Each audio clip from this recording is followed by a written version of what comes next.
नमस्कार साथियों, मैं मनमोहन स्वागत करता हूं आप सभी का एक बार फिर से Kumar Gaurav current affair class notes में।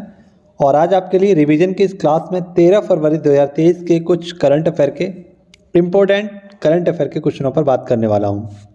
इसके साथ साथ ललन टॉप और आपके फरवरी माह और जनवरी माह से रिलेटेड जो भी करंट अफेयर के क्वेश्चन होंगे उनको भी आपको रिवाइज कराने वाला हूँ।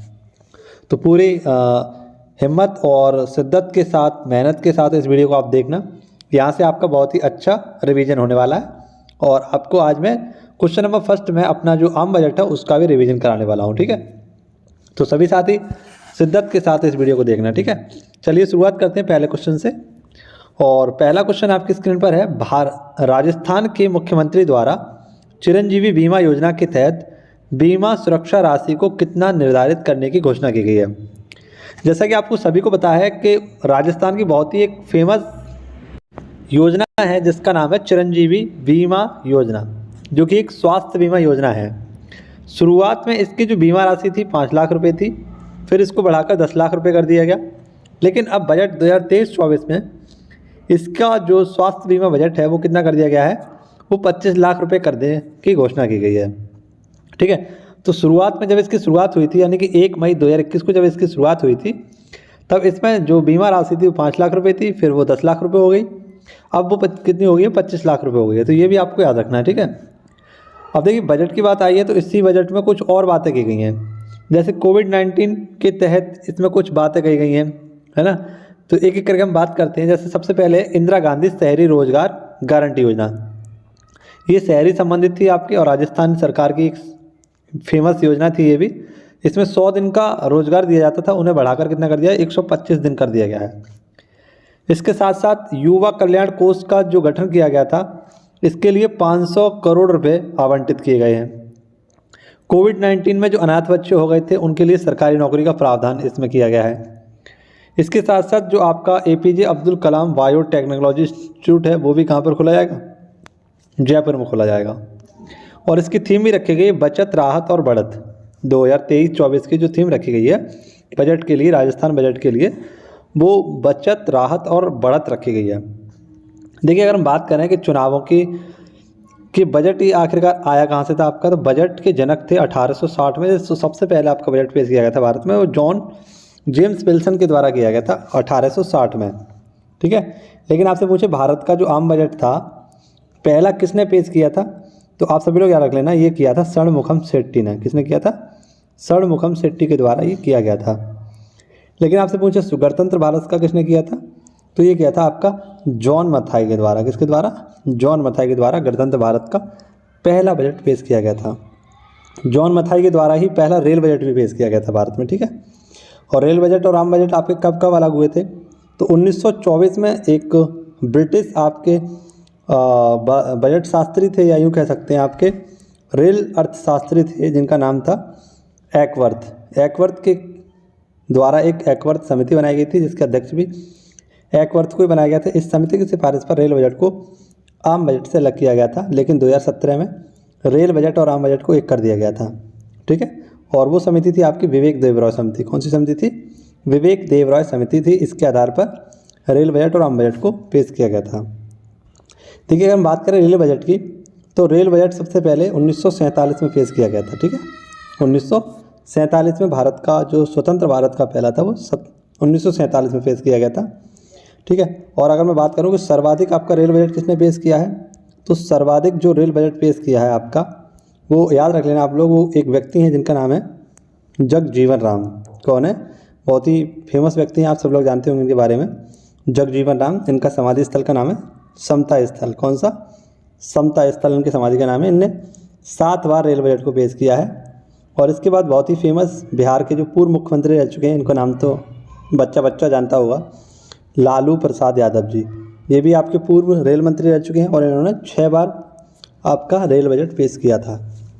ठीक है, तो ये बातें थी आपको बताने की। अब देखिए बजट 2023 की अगर हम बात करें, 22-23 की, इसमें आपके लिए कुछ महत्वपूर्ण योजनाएं हैं, उन पर भी एक नज़र आपको मैं पढ़वा देता हूँ।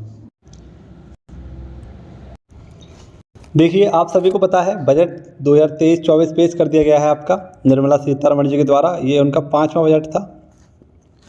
प्रधानमंत्री कौशल विकास योजना, कौन सा? प्रधानमंत्री कौशल विकास योजना। इसके तहत 30 स्किल इंडिया सेंटर जो कि इंटरनेशनल होंगे आपके भारत में खोले जाएंगे, डेवलप किए जाएंगे, ठीक है। इसके साथ प्रधानमंत्री PVTG विकास योजना 3 वर्षों में 15,000 करोड़ रुपए इसके लिए आवंटित किए जाएंगे। संवेदनशील जो आपकी जनजातियाँ हैं उनको इसमें रखा जाता है PVTG में, ठीक है। और 75 से ज़्यादा आपकी जो हैं वो कहाँ पर है? आपकी उड़ीसा में है, ठीक है। तो उनके लिए आपका 3 वर्षों में 15,000 करोड़ रुपए का आवंटित किया जाएगा। इसके साथ एक अगली योजना थी आपकी आकांक्षी प्रखंड कार्यक्रम। 500 ब्लॉक जैसे हेल्थ, शिक्षा, इंफ्रास्ट्रक्चर, इनके विकास को बढ़ावा दिया जाएगा, ठीक है। गोवर्धन योजना, वेस्ट टू वेल्थ की ओर आपको बताइए, बहुत ही फेमस है आपकी गोवर्धन योजना। इसके बाद PM प्रणाम योजना, ये भूमि प्रदूषण को कम करने के लिए लाई जाएगी। मिष्टी योजना, ये मैग्रोव वनस्पतियों का संरक्षण के लिए लाई जाएगी। अमृत धरोहर योजना 75 रामसर साइटों के संरक्षण के लिए इसको भी घोषणा की गई इसमें। PM विकास योजना परंपरागत शिल्पकारों से संबंधित है आपकी PM विकास योजना।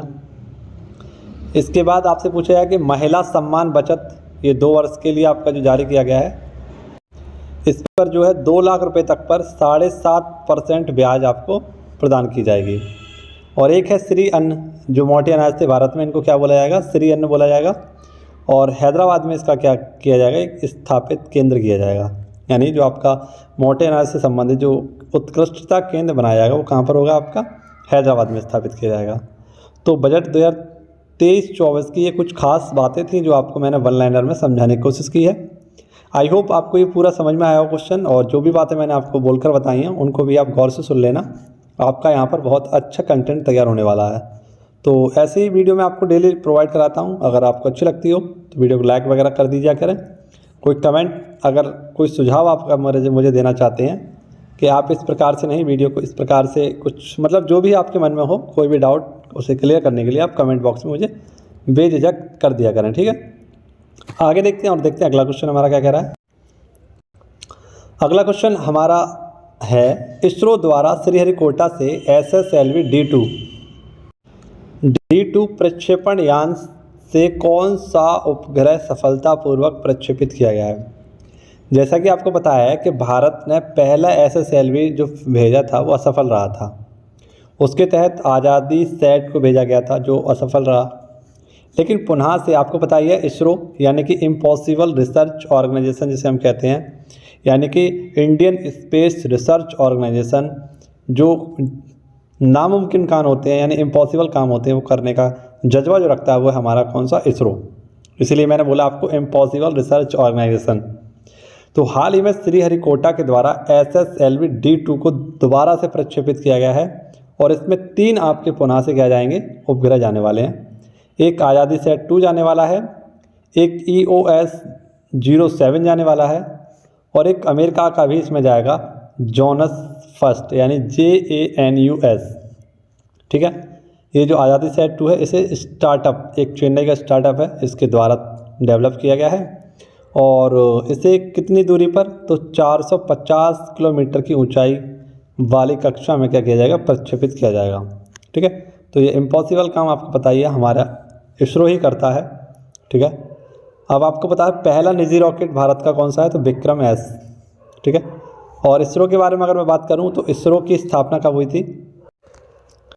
15 अगस्त 1969 को आप सभी को पता है कि हमारे इसरो की स्थापना हुई थी। इसका हेडक्वार्टर कहाँ पर है? बेंगलुरु में। कहाँ पर है? बेंगलुरु, कर्नाटक में। और इसके हेड कौन है 10वें नंबर के वर्तमान में? तो वे हैं आपके S सोमनाथ। कौन है? S सोमनाथ जी इसके हेड हैं।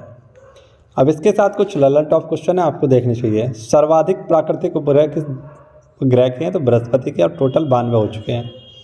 PSLV C-53 के द्वारा सिंगापुर के 3 उपग्रह भेजे गए थे। DSEO, एक था आपका स्कूप और एक था न्यूसर। डाविंची ये वीनस के लिए है और नासा का एक आपका क्या है? मिशन है। GSAT-24 ये कोरू फ्रेंच गुयाना से भेजा गया था एरियन 5 रॉकेट के द्वारा। और निसार तो मैंने आपको बताया था, NASA ISRO synthetic aperture radar, ये इसकी फुल फॉर्म है। और किसके द्वारा भेजा गया है? तो नासा और इसरो के द्वारा इसे डेवलप किया जा रहा है। और आप लोग याद रख लेना, जो पृथ्वी पर हलचल होगी, है ना, ये अर्थ ऑब्जर्वेशन एक सैटेलाइट है आपका जो पृथ्वी की हलचल को क्या करेगा, एब्जॉर्ब करेगा। अगला क्वेश्चन है आपके लिए question number 3, global quality infrastructure index 2021 में भारत का स्थान। तो क्वालिटी आपका है ये इंफ्रास्ट्रक्चर, ठीक है, इंफ्रास्ट्रक्चर, क्वालिटी इंफ्रास्ट्रक्चर जो कि अंतर्राष्ट्रीय मानक पर आधारित होगा। और इसमें भारत की रैंक क्या है, तो भारत की रैंक है 10वीं रैंक, यानी टॉप 10 में भारत शामिल है और उसकी रैंक है 10। इसमें कुल जो आपके देश थे वो कितने थे, 184 देश थे, ठीक है। इसमें भारत की रैंक क्या है, 10वीं है। ऐसे आपसे पूछा है क्लाइमेट चेंज परफॉर्मिंग इंडेक्स में भारत की रैंक क्या है, 8। ग्लोबल फायर पावर इंडेक्स में भारत की रैंक क्या है, 4। दूध उत्पादन में भारत का रैंक क्या है, पहला। और HDI यानी ह्यूमन डेवलपमेंट इंडेक्स में भारत की रैंक क्या थी, 132। प्रेस स्वतंत्रता सूचकांक में भारत की रैंक क्या है, 150। वर्ल्ड हैप्पीनेस इंडेक्स में भारत की रैंक है 136। ग्लोबल जेंडर गैप इंडेक्स में भारत की रैंक है 135। ग्लोबल हंगर इंडेक्स में भारत की रैंक है 107 और पर्यावरण प्रदर्शन सूचकांक में भारत की रैंक है 180। तो ये सारे के सारे आपके इंडेक्स हैं जो मैंने आपके सामने रखे हैं और धीरे धीरे इनमें कुछ चेंजिंग होती रहेगी, वो मैं आपको समझाता रहूँगा, ठीक है। अभी तो हाल में फ़िलहाल में इसमें कोई चेंजिंग नहीं है, आपकी इसी प्रकार से आपको याद रखने हैं सारे के सारे, ठीक है। लेकिन हम पता है एक नए वर्ष में कदम रख चुके हैं तो ये सारे के सारे आंकड़े आपके चेंज भी होंगे, लेकिन समय के अनुसार अभी आपको इन्हीं को याद रखना है, ठीक है। चलिए आगे बढ़ते हैं और देखते हैं अगला क्वेश्चन हमारा क्या कह रहा है। अगला क्वेश्चन नंबर 4 है और देखिए क्या संयोग है कि क्वाड में भी आपके 4 ही देश हैं और क्वेश्चन नंबर 4 ही आपका आया है। तो क्वाड साइबर चैलेंज शुरू किया गया हाल ही में और ये क्वाड के द्वारा ही चालू किया गया, ठीक है। क्वाड के द्वारा इसे चालू किया गया है और हिंद प्रशांत क्षेत्र में जो इंटरनेट यूजर्स होते हैं उनसे ये संबंधित है, ठीक है। जो बड़े बड़े हैकर्स वगैरह होते हैं उनसे ये संबंधित है क्वाड साइबर चैलेंज। क्वाड में आपको पता है कितने देश हैं, ठीक है। तो क्वाड में 4 देश हैं आपके, जैसे अमेरिका है, इंडिया है, जापान है, ऑस्ट्रेलिया है, ठीक है। और क्वाड देशों को ही आपको पता है इनका एक युद्धाभ्यास भी है जिसे हम मालाबार युद्धाभ्यास के नाम से जानते हैं, ठीक है। और इसकी स्थापना कब हुई थी, 2017 में इसकी स्थापना हुई थी, ठीक है। लेकिन 2007 में ये शिंजो अबे का क्या था, एक संकल्पना थी इनके, क्या थी, एक संकल्पना किसकी थी, शिंजो अबे, जो कि जापान के आपके पूर्व प्रधानमंत्री थे जिनकी गोली मारकर कुछ समय पहले हत्या भी कर दी गई थी। भारत के 2 बहुत ही फेमस आपके पुरस्कार हैं, एक तो पद्म विभूषण सम्मान 2021 में सम्मानित किया गया इससे, और 2022 में एक सम्मान था जिससे भी इनको सम्मानित किया गया था नेताजी पुरस्कार से। तो आप लोग याद रख लेना। इसके साथ साथ जापान का सर्वोच्च सम्मान भी इनको प्रदान किया जा चुका है, ठीक है। जो आपका सनराइज यहाँ का एक सर्वोच्च नागरिक सम्मान है वो भी इनको दिया गया है। इसके साथ साथ देखिए कुछ आपके देश कुछ संगठन है जिनका देशों के संगठन है, जैसे कि I2U2, आपने इसके बारे में पढ़ा होगा और ये आपका पैट एग्जाम में आपका क्वेश्चन बना था। I2U2 में कितने देश हैं, तो इंडिया, इजराइल, UAE और USA, इसमें ये आपके 4 देश हैं। इसके साथ साथ आपको याद रखना होगा नॉर्डिक देश। नॉर्डिक देश में 5 कंट्री आती हैं आपकी, जैसे आपसे स्वीडन है, नॉर्वे है, फिनलैंड है, आइसलैंड है और डेनमार्क। ये 5 कंट्री आती हैं आपके नॉर्डिक देश में। ऐसे आपको बता दीजिए बाल्टिक देश कितने आपके, तो ये भी आपके 3 देश हैं बाल्टिक देश, लिथुआनिया है, लातविया है और एक है एस्टोनिया। सार्क में तो आपको पता ही होंगे 8 देश हैं आपके, ठीक है। 8 देशों के नाम मैंने लिख दिए आपके सामने, मालदीव, श्रीलंका, भारत, पाकिस्तान, अफगानिस्तान, नेपाल, भूटान, बांग्लादेश। ये क्या है आपके 8 देश हैं किसमें, सार्क में। तो इसमें भी ऐसे क्वेश्चन पूछ लेता है कि निम्नलिखित में से कौन सा देश सार्क में शामिल नहीं है। ये ऐसे पूछ लेगा आपसे निम्नलिखित में से कौन सा देश सार्क में शामिल है। देखिए सार्क की अगर हम बात करें तो south Asian association of regional cooperation, यानी दक्षिण एशियाई सहयोग क्षेत्रीय संगठन इसकी फुल फॉर्म है। और 1967 में इसकी स्थापना की, माफ करना 1985 में इसकी स्थापना की गई थी, ठीक है। और इसका हेडक्वार्टर आपको बताइए कहाँ पर है, काठमांडू, नेपाल में, ठीक है। काठमांडू, नेपाल में इसका हेडक्वार्टर है। अगला क्वेश्चन आप सभी के सामने है और जैसा कि आपको पता है कि कल शाम को आपका इंडिया और पाकिस्तान का मैच हुआ था। इंडिया और पाकिस्तान का ये मैच हुआ था महिला T20 वर्ल्ड कप का, ठीक है। आमने सामने भिड़ंत हो रही थी, तो आपको पता होना चाहिए, इसके बारे में जान लीजिए पहले तो कि क्वेश्चन आपका क्या कह रहा है, महिला T20 वर्ल्ड कप का 8वां संस्करण कहाँ पर आयोजित होगा। तो साउथ अफ्रीका में होने वाला आप सभी को पता है। इसमें कुल 10 टीमें भाग लेने वाली हैं और भारत की तरफ से जो कप्तान रहने वाली हैं हरमनप्रीत कौर रहने वाली हैं। और भारत की तरफ से इन पर सभी की नज़रें बहुत ही गड़ी हुई हैं। ठीक है, तो अहम भूमिका निभाने वाली हैं आपकी हरमनप्रीत कौर, जो कि आप सभी को पता है भारतीय महिला टीम की कप्तान है। लास्ट टाइम जो आपका हुआ था वो कोच ने जीता था, आपका ऑस्ट्रेलिया ने जीता था। ठीक है, ऑस्ट्रेलिया ने लास्ट टाइम का जो हुआ था आपका जीता था। सर्वाधिक बार भी आपका कौन जीता है, तो वो भी ऑस्ट्रेलिया ही जीता है 5 बार। ठीक है, ये भी आप सभी लोग याद रख लेना। इसके बाद अंडर 19 T20 महिला विश्व कप हुआ था आपका हाल ही में, ये भी इंडिया ने जीता था इंग्लैंड को हराकर। और वर्ल्ड कप T20 पुरुषों का जो हुआ था इसे भी इंग्लैंड ने जीता था पाकिस्तान को हराकर।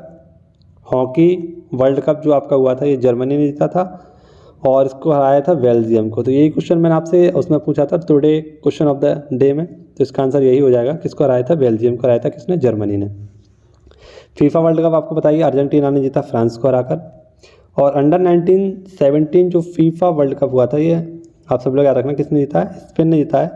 लेकिन इसका जो आयोजन हुआ था वो अपने भारत में ही हुआ था। ठीक है, और इसका शुभंकर भी रखा गया था क्या, ईवा इसका शुभंकर रखा गया था। तो हाल ही में आपको पता है आईसीसी के द्वारा कुछ अवार्डों की घोषणा की गई थी, तो उन पर भी हम एक नज़र डाल लेते हैं एक बार।